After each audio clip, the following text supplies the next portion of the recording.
آپ غور فرمائیے، روزہ لعلکم تتقون، روزہ تمہیں پرہیزگار کرتا ہے۔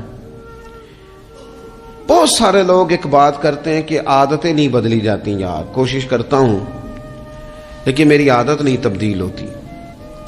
میں آپ کو ایک رائے دینے لگا ہوں، مشورہ دینے لگا ہوں، میں آپ سے یہ عرض کرنے لگا ہوں کہ موقع آیا ہے رمضان شریف کا۔ رمضان میں نہ بندہ روٹین میں اپنی عادتیں بدلتا ہے۔ کسی کو سویرے 7 بجے کھانے کی عادت ہے، کسی کو 9 بجے کھانے کی عادت ہے، کوئی صبح ناشتہ نہیں کرتا، دوپہر میں ہی کھاتا ہے۔ لیکن رمضان آیا تو عادت بدل گئی، 7 بجے والا بھی نہیں کھا رہا، 9 بجے والا بھی نہیں کھا رہا، دوپہر والا بھی نہیں کھا رہا، سارے سحری میں کھا رہے ہیں۔ عادت بدل گئی، بالکل طبیعت بدل گئی، روٹین چینج ہو گئی۔ کوئی اٹھ رہا تھا صبح فجر میں، اللہ کی توفیق سے اللہ تعالیٰ معاف فرمائے تو کچھ ایسے بھی تھے جو 9-10 بجے اٹھ رہے تھے، کچھ الحمدللہ فجر پڑھ کے چلو کسی وجہ سے پھر سو گئے، 10-11 بجے اٹھ رہے تھے، روٹین بدلی ہوئی تھی۔ رمضان آیا تو بدل گئی، سارے سحری میں اٹھ رہے ہیں، تہجد کے وقت سب کی آنکھ کھل رہی ہے، بالکل روٹین بدل گئی، حالات بدل گئے، معاملات تبدیل ہو گئے، اوقات تبدیل ہو گئے، دفاتر کے ٹائم تبدیل ہوئے، اسکولوں کے نظام تبدیل ہوئے، مدارس کے اوقات تبدیل ہوئے، ہر چیز کے اندر تبدیلی آئی۔ معنی کیا ہے کہ اللہ نے تمہیں موقع دیا ہے کہ عادتیں بدلی جا سکتی ہیں، اپنے آپ کو تبدیل کیا جا سکتا ہے، لائف سٹائل کو چینج کیا جا سکتا ہے۔ یہ موقع آیا ہے، ایک مہینہ ہے پورا، 2-3 دن 4 دن آپ کی روٹین بگڑ جائے نا سونے کی، یعنی روٹین سے ہٹ کے آپ سونا جاگنا شروع کر دیں تو پھر وہی روٹین بن جاتی ہے، پھر اسی ترتیب سے انسان سارے کام کرتا ہے۔ تو رمضان میں روٹین چینج ہوگی، سارے تہجد میں اور سحری میں اٹھیں گے، تو اللہ کرے نا یہ روٹین قائم رہے۔ رمضان میں تو اٹھتے تھے سحری کرنے کے لیے، تو اللہ کرے روٹین بن جائے اور سارا سال اٹھیں تہجد کی نماز ادا کرنے کے لیے، اللہ کرے روٹین بن جائے، چیزیں تبدیل ہو جائیں۔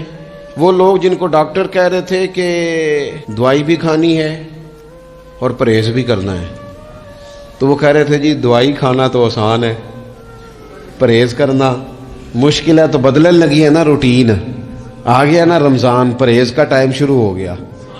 لہذا بہترین فائدہ یہ ہوگا کہ رمضان میں پرہیز ہوگی، ڈائٹ پلان بالکل بنایا جا سکتا ہے، اس میں چیزوں کو بالکل مرتب کیا جا سکتا ہے۔ تو رمضان شریف کے آنے سے پہلے ذہنی طور پر اپنی عادات کی تبدیلی کا پروگرام بنائیں، عادتیں بدل جایا کرتی ہیں۔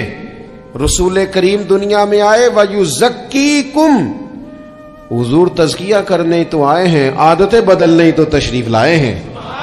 نبی پاک نے صفائی ستھرائی کر دی، ساری ناپاک چیزوں کو نکال دیا۔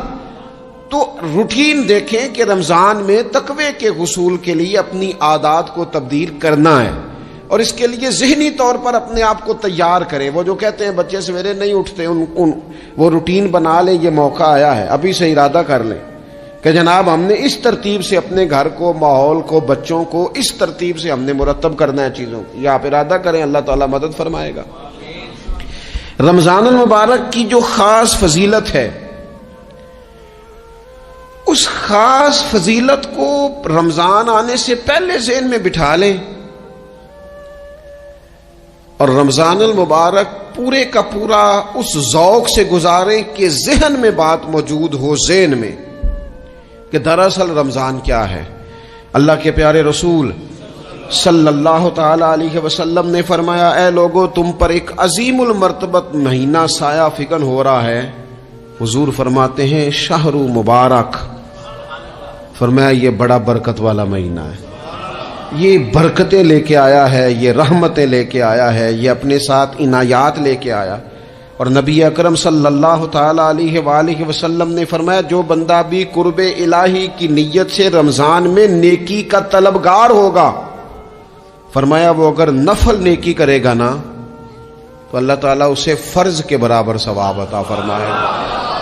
اور حضور علیہ الصلوۃ والسلام فرماتے ہیں جو اس مہینے میں ایک فرض ادا کرے گا اللہ 70 فرضوں کے برابر اجر عطا کرے گا۔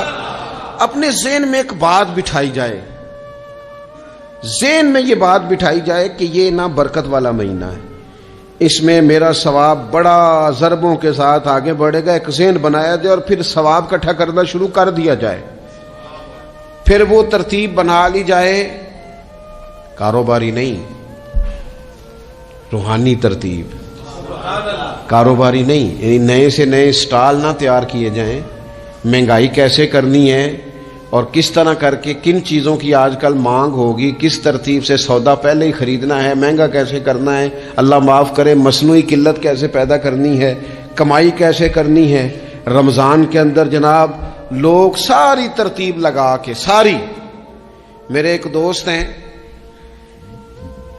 میڈیکل کے شعبے سے وابستہ ہیں، تو مجھے کہنے لگے کہ ڈاکٹر بھی اپنی روٹین بدلتے ہیں اور معدے والی ساری دوائیاں بھی اکٹھی کر لیتے ہیں کیونکہ رمضان آنے والا ہے، یہ زیادہ لوگ استعمال کریں گے۔ تو وہ ماحول نہ پیدا کریں کہ ہر چیز دنیا داری ہو جائے، ہر چیز دنیا داری نہیں، ہر چیز کو ایک نیا روپ دے دیا جائے اور نیا سے نیا مال کمانے کا سلیقہ بنایا جائے۔ میں اکثر کہا کرتا ہوں کہ رمضان تو اس لیے تھا نا کہ اس میں کم کھانا ہے، تھوڑا کھانا ہے، لیکن اگر بندہ کہے کہ میں نے صبح کا چونکہ کھایا نہیں لہذا اب شام کو اتنا کھانا ہے کہ ہفتے سے پہلے ڈاکٹر کے پاس بھی جانا ہے، میں نے وہ سارا پوری کرنی ہے روٹین، تو پھر وہ مقصد کو نہیں نہ سمجھا، پھر اس نے اس خوبصورتی کو نہیں پایا جو خوبصورتی اس کو دین دینا چاہتا تھا۔ ایک تو رمضان کی فضیلت کو سمجھنا ہے، اور پھر جب ہم روزہ دار ہیں، ہم نے روزہ رکھا ہوا ہے، تو نبی پاک علیہ السلام نے خود اس مفہوم کو کھول کے بیان کیا، فرمایا جس بندے نے جھوٹ نہیں چھوڑا، گناہ نہیں چھوڑا، گویا غیبت نہیں چھوڑی، بدی نہیں چھوڑی، تو اللہ کے محبوب علیہ الصلوۃ والسلام فرماتے ہیں پھر اللہ تعالیٰ کو اس کے بھوکا پیاسا رہنے کی تو کوئی ضرورت نہیں، کیونکہ لعلکم تتقون، تقوی اختیار کرنا تو روزے کا مقصد تھا، اور اگر اس نے وہ بات کو سمجھا ہی نہیں، استاد کے لیے صرف استاد ہو جانا ہی ضروری نہیں، اس کو پھر اپنے منصب کا لحاظ کرنا بھی ضروری ہے کہ میں استاد ہوں۔ والد کا صرف والد ہو جانا ہی کمال نہیں، اس کو پھر اس منصب کے تقاضوں کو بھی سمجھنا چاہیے کہ اب میں ایک باپ ہوں، اب میں روٹین میں وہ آزاد نہیں ہوں کہ جہاں میرا جی چاہے گا جاؤں گا، جہاں میری طبیعت چاہے گی میں کھاؤں گا، جہاں میرا دل کرے گا میں وہ کام کروں گا۔ اب آپ سرپرست ہیں، سربراہ ہیں۔ انسان دیکھیں نا، ایک شخص ہے وہ عالم ہے،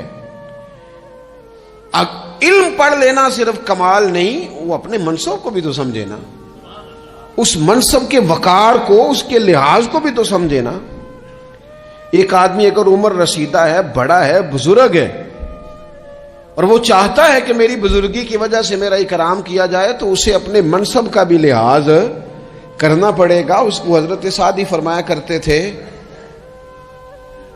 میں نے 18 سال کے بزرگ دیکھے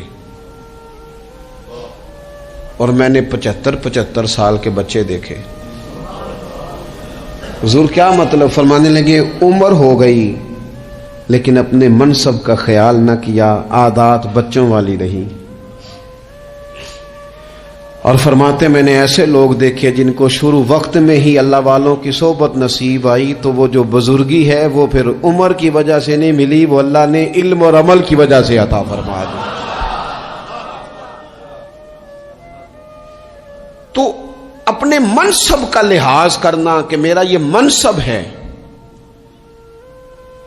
اسی طرح جب ہم نے روزہ رکھا ہوا ہوگا نا، تو پھر ہم نے اس منصب کا بھی لحاظ کرنا ہے کہ میں روزے دار ہوں، پھر خالی بھوکے پیاسا نہیں رہنا۔ رسول پاک صلی اللہ تعالی علیہ وآلہ وسلم نے پتہ ہے روزے دار کی فضیلت کیا بیان فرمائی؟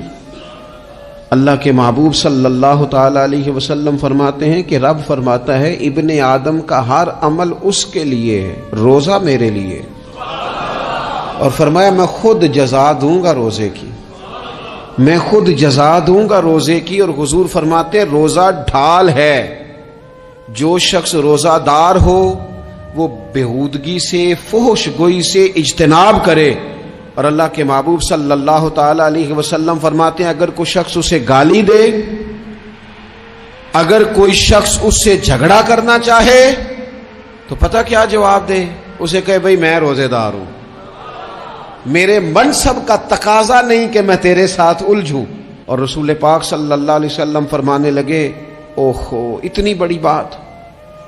حضور فرمانے لگے، یہ صحیح مسلم کے لفظ ہیں، کریم محبوب فرمانے لگے مجھے اس رب کی عزت کی قسم جس کے قبضے میں محمد عربی صلی اللہ علیہ وسلم کی جان ہے، حضور فرماتے روزہ دار کے منہ کی خوشبو اللہ تعالیٰ کے نزدیک قیامت کے دن مشک کی خوشبو سے بھی زیادہ بکت والی ہوگی۔ اس کے منہ سے جو خوشبو آتی ہے قیامت میں مشک پیچھے رہ جائے گا، اور رب کی بارگاہ میں صرف روزہ دار کے منہ سے۔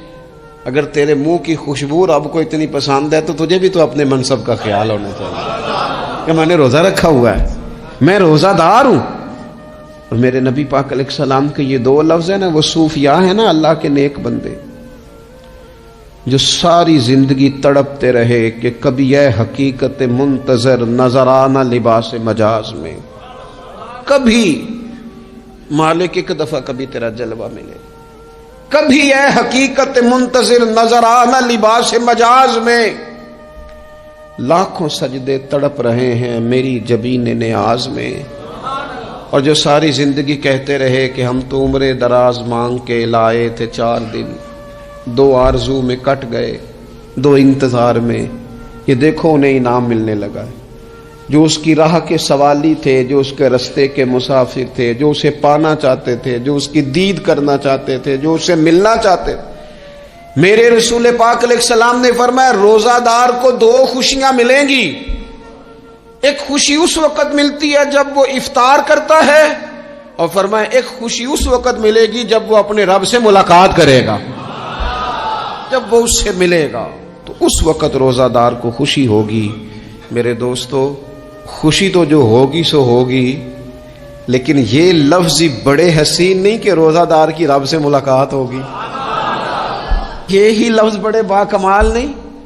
ایک روایت میں تو یہ ہے نا کہ روزہ میرے لیے ہے میں اس کی جزا دوں گا، اور ایک روایت میں یہ ہے کہ روزہ میرے لیے ہے اور رب فرماتا ہے میں خود روزے کی جزا ہوں، یعنی باقی نیکیوں پر ثواب ملے گا، روزہ رکھنے والے کو رب رحمان ملے گا۔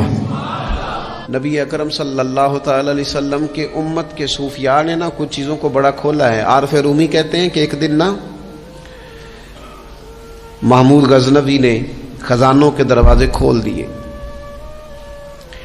اور فرمایا بھئی میں نے آج ہر چیز کھول دی ہے، جو جس چیز پہ ہاتھ رکھے گا وہ اسی کی ہو جائے گی۔ لوگ دوڑے، کوئی سونے کی طرف، کوئی چاندی کی طرف، کوئی جائیدادوں کی طرف، کوئی خزانے کی کنجیوں کی طرف، کوئی بڑے بہترین گھوڑے اور اونٹوں کی طرف، لوگ دوڑ گئے، جو جس پہ ہاتھ رکھے گا اسی کا۔ سب بھاگ گئے، ایاز بیٹھا ہے، نہ وہ حسن میں رہی شوخیاں، نہ وہ عشق میں رہی گرمیاں، نہ وہ غزنوی میں تڑپ رہی، نہ وہ خم ہے زلف ایاز میں، وہ لذتیں کہاں۔ ایاز چپ کر کے بیٹھا ہے۔ پھر محمود نے ایاز کی طرف مخاطب کر کے کہا ایاز اٹھنا نہیں، آج لوٹ سیل لگ گئی ہے، جو جس چیز پہ ہاتھ رکھے گا اسی کی۔ ایاز کہنے لگا بات پکی ہے نا؟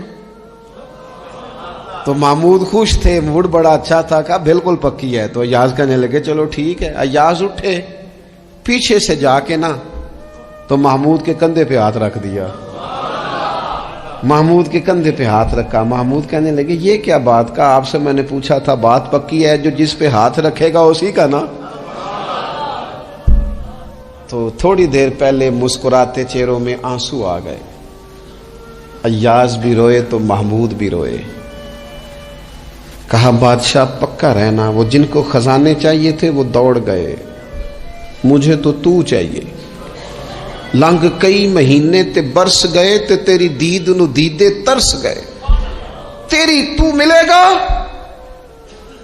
تو پھر کہا محمود نے، اس نے کہا میں وعدہ کر چکا تھا، بس ٹھیک ہے، باقیوں کے خزانے اور میں تیرا، طے ہو گئی۔ فرمایا باقی نیکیوں پر ثواب ملے گا، اور روزہ رکھنے والے کو رب رحمان ملے گا، اللہ کا قرب ملے گا۔ دیکھو نا، وہ خاص انسان کو کیفیت حاصل ہوتی ہے روزے میں، رب کے ہونے کا یقین. وہ جو صوفیاء کہتے ہیں نا مراقبہ کرو، وہ نصیب ہوتا ہے. یعنی کسی کو کیا پتہ ہے اس کا روزہ ہے کہ نہیں، اکیلا ہے نا گھر میں، فریزر بھرا ہوا ہے، نہیں نہ کھاتا. کیوں؟ اسے پتہ ہے میرا رب میرے ساتھ ہے، میرا رب مجھے دیکھ رہا ہے. بس یہ تصور توحید پکا ہو جاتا ہے رمضان. تو پھر اللہ تبارک و تعالیٰ کی بھی خاص رحمت اور کوئی خاص ہی اعزاز. حضور فرماتے ہیں جنت کے کئی دروازے ہیں، ایک باب الریان ہے، اس سے صرف روزہ دار گزریں گے. آواز ہوگا روزے والے آ جاؤ، وہ آ جائیں گے. فرمایا اس خاص دروازے سے گزرو. جب گزر جائیں گے تو فرمایا بند کر دو بھائی، اور کوئی نہیں گزرے گا یہاں سے. دروازہ ہی مخصوص ہے، ان کا اعزاز ہی ذرا زیادہ ہے. تو میرے عزیز رمضان شریف کے اندر وہ منصب کا بس خیال رکھیں کہ میں روزہ دار ہوں، اس احتیاط کے ساتھ. اور دوسری جو رمضان کی چند عبادات ہیں نا، سب سے پہلی تو میں عرض کروں گا تراویح کے حوالے سے. یہ بات یاد رکھ لیں کہ نبی پاک علیہ الصلوۃ والسلام نے فرمایا جس نے ایمان اور احتساب کی نیت کے ساتھ رمضان میں قیام کیا، اللہ اس کے پچھلے سارے گناہوں کو معاف فرما دے گا. اور ایک مقام پر نبی پاک صلی اللہ تعالی علیہ وسلم نے بیان کیا، یہ مشکات میں موجود ہے. حضور فرماتے ہیں رمضان اور قرآن دونوں قیامت کے دن بندے کی شفاعت کریں گے. رمضان کہے گا یا اللہ میں نے اسے دن بھر کھانا کھانے سے باز رکھا اور تیری بارگاہ کے حکم کے مطابق اس نے اپنے آپ کو ان چیزوں سے بچا کے رکھا. اور قرآن کہے گا مالک رات میں نے اسے نیند سے روکے رکھا. کیا مطلب؟ اس نے کھڑے ہو کے عبادت کی. اگرچہ اس سے مراد شارحین حدیث نے تراویح بھی لیا ہے، تہجد کی نماز بھی لیا ہے، صلاۃ اللیل بھی لی ہے، لیکن میرے عزیز یہ خاص ربط ہے قرآن مجید کے ساتھ تراویح کا. مسنون ہے رمضان کی راتوں میں قرآن مجید اور تراویح کا پڑھنا. اگر تھوڑی سی نا طبیعت میں صرف تبدیلی پیدا کی جائے، میں نے دیکھا ہے کہ جو لوگ کہتے ہیں نا میرا وقت بڑا قیمتی ہے، بڑی ساری جگہوں پہ آپ کو بیٹھنا پڑتا ہے. بیٹھیں آپ 2 گھنٹے بیٹھیں، 3 گھنٹے بیٹھیں. میں نے دیکھا ہے لوگ جاتے ہیں کسی دفتر میں تو رات کو ہی چلے جاتے ہیں اس علاقے میں، کھڑے ہیں، پاسپورٹ کے دفتر کھڑے ہیں، شناختی کارڈ کے دفتر کھڑے ہیں، امیگریشن کی لائنوں میں کھڑے ہیں. کچھ ذہن تو بنائیں کہ میں نے رات کھڑے رہنا ہے اور اپنے رب کی عبادت کرنی ہے. تراویح کو ذرا ذوق سے آپ اگر تھوڑا ارادہ کر لیں گے نا، یعنی کوئی ایسا مشکل کام نہیں. میری تو رائے یہ ہے کہ پہلے 3-4 دن ذرا جم کے ذہن بنائیں اور تھوڑا سا نا روٹین کو بدلنے کی کوشش نہ کریں. جس امام صاحب کے پیچھے تراویح شروع کریں کوشش کریں ساری وہیں پڑھیں. روٹین بدلنے سے بھی سستی آتی ہے. ایک دن یہاں گئے، 2 دن وہاں گئے، تو یہ روٹین بدلنے سے بھی بعض اوقات سستی آتی ہے. کوشش کریں ایک جگہ پہ قرآن شریف سننا شروع کریں اور پھر پورا قرآن مجید وہیں پہ سنیں اور تھوڑا ذہن بنائیں. میں نے دیکھا ہے ہمارے استاد صاحب اس طرح کیا کرتے تھے کہ بہت تھوڑا کھانا افطاری کے وقت، تھوڑا. اور ان سے کہا جاتا آپ بزرگ آدمی ہیں، اتنا کم کھانا کیسے نظام چلے گا؟ تو فرماتے تھے میں 1 چپاتی اور آدھی چپاتی کھا لوں گا لیکن تراویح کے بعد. اب اگر زیادہ کھانا کھاؤں گا تو طبیعت میں سستی آئے گی، میرے لیے کھڑا ہونا مشکل ہو جائے. سادہ سا کھانے کے ساتھ افطاری کی جائے گی. اور تراویح کے لیے اپنے آپ کو ذہنی کہاں ٹائم ملتا ہے سارا سال قرآن پڑھنے سننے کا؟ یہ تو اللہ نے موقع عطا فرمایا ہے. تو تھوڑا سا اگر دلچسپی پیدا کی جائے، بڑا سونا قرآن مجید پڑھا جاتا ہے مساجد میں، بچے بڑی خوبصورتی سے. تو اللہ کا شکر ہے جگہ جگہ پہ. اور مساجد کے علاوہ بھی میں نے دیکھا ہے ہم سے لوگ مطالبہ کرتے ہیں کہ ہماری فیکٹری میں رات کو بھی کام ہوتا ہے، اتنے سارے ورکر ہیں تو بچہ کوئی مل جائے قرآن شریف سنائے، فلانی جگہ بھی اتنے لوگ ہیں تو اگر موقع مل جائے. تو اگر تھوڑا ذہن بنایا جائے، شوق پیدا کیا جائے تو اللہ تعالیٰ فضل فرماتا ہے، انسان کو طاقت ملتی ہے کھڑے رہنے کی. ایک تو تراویح، روزہ، تراویح، اور تیسری بات ہے سحر اور افطار. یہ جو سحری اور افطار، یہودی جو تھے نا وہ سحری نہیں کرتے تھے، سحری کا نام و نشان نہیں تھا، روزہ رکھتے سحری نہیں کرتے. تو نبی پاک صلی اللہ تعالی علیہ وسلم نے فرمایا ہمارے اور یہودیوں کے درمیان فرق ہی سحری کا ہے. اور نبی پاک صلی اللہ تعالی علیہ وآلہ وسلم نے فرمایا سحری کھایا کرو، سحری کھانے میں برکت ہے. اور اگلی بات سننی آپ نے تو خوش